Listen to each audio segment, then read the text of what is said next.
கர்த்தருடைய நாமத்துக்கு ஸ்தோத்திரம் உண்டாவதாக. இன்றைக்கு குறிக்கப்பட்டுள்ள வேத வாக்கியமானது அது அப்போஸ்தலரின் புத்தகம் 16 அதிகாரம் 26 ஆக்ட்ஸ் சாப்டர் 16 verse 26. சடுதியிலே சிறைச்சாலையின் அஸ்திபாரங்கள் அசையும்படியாக பூமி மிகவும் அதிர்ந்தது. உடனே கதவுகள் எல்லாம் திறவுண்டது. எல்லாருடைய கட்டுகளும் கலன்று போயிற்று. இன்றைக்கு ஆண்டவர் உங்களோடு கூட பேசி கொண்டு இருக்கிற ஒரு விஷயம், உங்கள் கட்டுகள் கழன்று போயிற்றுன்றார். நான் உங்களை ஃப்ரீ பண்ணுவேன்லாம் சொல்லலை, கலண்டு போயிட்டுன்றார், அவுந்துருச்சுன்றார். அதுக்கு நம்ம என்ன செய்யணும்? பவுலும் சீலாவும் ஜெயிலில் அடிக்கப்பட்டு அவங்கள காயப்படுத்தி உள்ளே போட்டு பூட்டிட்டு அவங்கள பனிஷ்மெண்ட் கொடுக்கணுன்னு இருக்கப்போ அந்த போர் சேவகன் வெளியில் கண் அசந்த நேரம் ஒரு ஃபியூ செகண்ட்ஸில் பெரிய பூமி அதிர்ச்சி வந்து கதவுகள் திறந்துச்சான். அவங்க கையில் காலில் கட்டப்பட்ட சங்கிலிகள் அவுந்துருச்சான். அவன் கண்ணை திறந்து பார்க்குறப்போ ஜெயில் திறந்தது தான், ஜெயில் டோர்ஸ் ஓப்பன் ஆனது தான். அப்போ அவன் பயந்து, நான் என்ன பதில் சொல்வேன் ராஜாவுக்கு, நான் என் வாழ்க்கை முடிஞ்சிருச்சுன்னு சொல்லிட்டு என்ன பண்ணான்னா, அவனோட பட்டயத்தை உருவி அவனையே தாக்கிக்க ஆயத்தமானான்.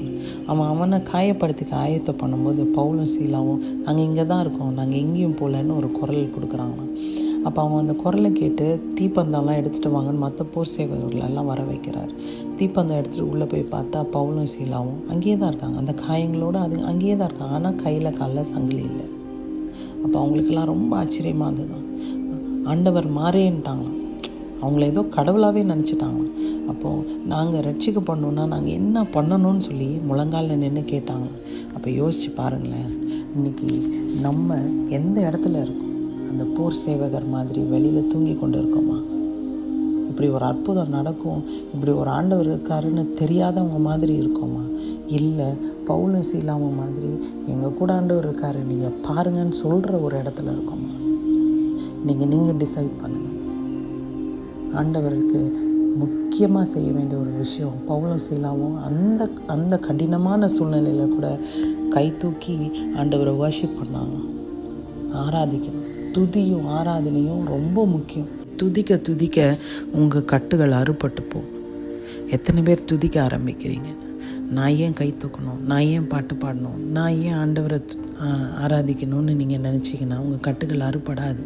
நீங்கள் சேவகன் மாதிரி சிறைச்சாலைக்கு வெளியில் தான் நிற்பீங்க. ஆனால் சிறைச்சாலைக்குள்ளே இருந்தால் கூட அவங்களுக்கு பெரிய விடுதலையை ஆண்டவர் கொடுக்குறாரு. இன்றைக்கி உங்கள் வாழ்க்கையிலையும் இந்த மாதிரி கட்டுகள் அநேகமாக இருக்கலாம். உங்கள் வாழ்க்கை சிறைச்சாலைக்குள்ளே இருக்கிற மாதிரி இருக்கலாம். திருமணம் உடைஞ்சு போயிருக்கலாம், சந்தோஷமாக இல்லாமல் இருக்கலாம், கடன் பிரச்சனையில் இருக்கலாம், குழந்தை இல்லாமல் இருக்கலாம், அம்மா அப்பாவை இழந்திருக்கலாம், கணவரை இழந்திருக்கலாம், மனைவி இழந்திருக்கலாம், படிப்பு வராமல் இருக்கலாம், எதுவாக வேணா இருக்கலாம். எந்த சூழ்நிலை இருந்தாலும் இன்றைக்கி நீங்கள் முழங்காலில் நில்லுங்க. ஆண்டவரை நோக்கி கை தூக்கி அண்ணாந்து பார்த்து, ஆண்டவரே அப்பா பிதாவேன்னு ஆராதிங்க. நீங்கள் ஆராதிக்க ஆண்டவரோட வல்லமையை மற்றவங்க, அதாவது சிறைச்சாலைக்கு வெளியில் இருக்கவங்க பார்ப்பாங்க. அவங்களுக்கு இது ஆண்டவர் பிரம்மாண்டமான ஆண்டவர். அவன் யோசிச்சே பார்த்தவன், சாவி என்கிட்ட இருக்குது, கதவு எப்படி திறந்துருக்குன்னு யோசிச்சிருப்பான் சேவகன். அவன் அதனால தான் முழங்கால் நின்னான். அது ஒரு பெரிய ஆச்சரியம், எப்படி இவ்வளோ பெரிய கதவு திறந்துச்சு. இன்றைக்கி உங்களும் கட்டப்பட்டிருக்கீங்களா? உங்கள் முன்னாடியும் சிறைச்சாலைகள் கதவுக்கு போல் பெரிய கதவுகள் தடையாக நிற்குதான். இன்றைக்கி ஆயத்தப்படுங்க. இன்றைக்கி ஆண்டவரை பார்த்து துதிங்க, கை வைக்கப்படாதீங்க.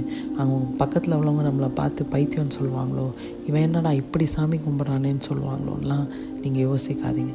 நீங்கள் கை தூக்கி ஆராய்ச்சி துதிக்கும்போது ஆண்டவர் மேலே அந்த விசுவாசத்தை நீங்கள் வைக்கும்போது, அந்த வர்ஷிப்பை, அந்த ஆராதனையை அவருக்கு நீங்கள் கொடுக்கும்போது, ஆண்டவர் நம்மளை வெளியில் கொண்டு வர வல்லவராக இருக்கிறார். அந்த வெளியில் கொண்டு வரது கூட சாதாரணமாக கூட்டிகிட்டு வர மாட்டார். சாவி போட்டு கதவு திறந்தெல்லாம் கூட்டிகிட்டு வர மாட்டார். கீழே உள்ள பேஸ் ஃபவுண்டேஷனே ஆட்டி அந்த கதவெல்லாம் உடச்சி வெளியில் கூட்டிகிட்டு வருவார். அப்போ தான் அடுத்த வாட்டிக்கு நம்மக்கிட்ட யாரும் பிரச்சனைக்கு வர மாட்டாங்க. நம்மளை யாரும் ரொம்ப குறைவாக இடம் போட மாட்டாங்க. இவன் கூட ஒரு பெரிய ஆண்டவர் இருக்காருப்பா, அவன் ரொம்ப பெரிய வல்லமையான ஆள்ப்பா, அவனை தொடவே முடியாது பண்ணு ஒரு பயம் வரும். அப்படி உங்களுக்கு வரணும். அப்படி உங்கள் பக்கத்தில் ஆண்டவர் நிற்கிறாருன்னு மற்றவங்க பார்க்கணுன்னு நினச்சிங்கன்னா இன்றைக்கி துதிக்க ஆரம்பிங்க. இப்போ கூட ஒன்றும் லேட்டு. துதிச்சு எப்படி பவுலும் சீலாவும் துதித்து ஆராதிச்சு அவங்க கட்டுகள் கலண்டுருச்சுன்னு சொல்கிறாங்களோ, நம்ம கட்டுக்கணும். துதிக்க ஆரம்பிக்க ஒரு கை மேலே வானத்தை நோக்கி போகும்போதே நம்ம கட்டுகள் அறுபட்டுரும். ஆண்டவர் அவுத்துருவார். அந்த கட்டுகளை அவுத்து போட்டுருவார். அது திருப்பி யாரும் பூட்ட முடியாது. அந்த அளவுக்கு நம்மளுக்கு விடுதலை கொடுப்பார். இன்றைக்கும் இந்த செய்தி உங்களுக்கு ஆசீர்வாதமாக இருக்கணும் முழுமையாக விசுவாசிக்கிறேன்.